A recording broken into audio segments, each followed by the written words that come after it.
என்னடா நடக்குது big pass வீட்டுக்குள்ள? பொம்மையை புடுங்கக்கூடாது ஒருத்தர் கையிலேருந்து அப்படின்ற மாதிரி வந்துட்டு நேத்தெல்லாம் சொல்லிட்டு இருந்தாங்க. இன்னைக்கு என்னடானா பொம்மைக்காக ஒருத்தர் அடிச்சுக்கிட்டு வாயில ரத்தம் வர அளவுக்கு சண்டை போட்டுக்கிட்டு இருக்காங்க. ஒருத்தனை கீழே படுக்க போட்டு மேலே 4 பேர் முக்கிட்டு இருக்காங்க. ஒருத்தங்கிட்ட இருந்து புடுங்கிறதுக்கு அவ்வளோ ஹார்டாக வந்துட்டு ஒர்க் பண்ணிட்டு இருக்காங்க. ஒரு பக்கம் ரயன் கத்துறாரு, இன்னொரு பக்கம் விஷால் கத்துறாங்க, ஜாக்லின் கத்துறாங்க. ப்ரோமோவே பயங்கர அதிரடியாக இருக்குது. ஒரே டாஸ்கில் ஒட்டுமொத்த பிக் பாஸ் வீடியோ அப்படியே மாற்றிட்டாங்க. 50 நாள் முன்னாடி வரைக்கும் எங்கள் வீட்டில் எல்லா நாளும் கார்த்திகை அப்படின்னு பாட்டு பாடிந்தவங்க இப்போ என்னடா வந்து மோதி பாருங்கடா அப்படின்ற மாதிரி ஒவ்வொருத்தரும் பயங்கரமாக கத்திக்கிட்டு இருக்கானுங்க. இது கூட பரவாயில்லைங்க, விஷாலுக்கும் ஜாக்லினுக்கும் பயங்கரமான சண்டை வருது. அவங்க விஷால் வந்துட்டு வேணும்னே ஜாக்லின் அடிச்சிருப்பார் போல, வேணுனோ இல்லை தெரியாமலோ.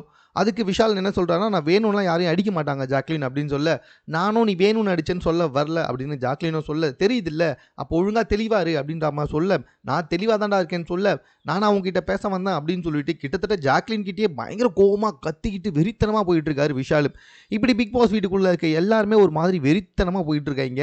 ஆனால் ஊரு 2 பட்டா கூத்தாடிக்கு கொண்டாட்டம். எல்லாருமே சண்டை போட்டால் ரசிக்கிறது யார் தெரியுமா? நம்ம தர்ஷிகா.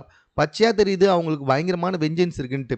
ஜாக்லின் டீமில் யார் வந்துட்டு பயங்கரமாக இன்னொருத்தவங்களால திட்டப்பட்டாலும் தர்ஷிகா பயங்கரமாக வந்துட்டு கைத்தட்டி ரசிச்சுக்கிட்டு உட்காந்துட்டு இருக்காங்க. அந்தளவுக்கு விஷபாட்டெலாம் மாறிக்கிட்டே போகுது தர்ஷிகா.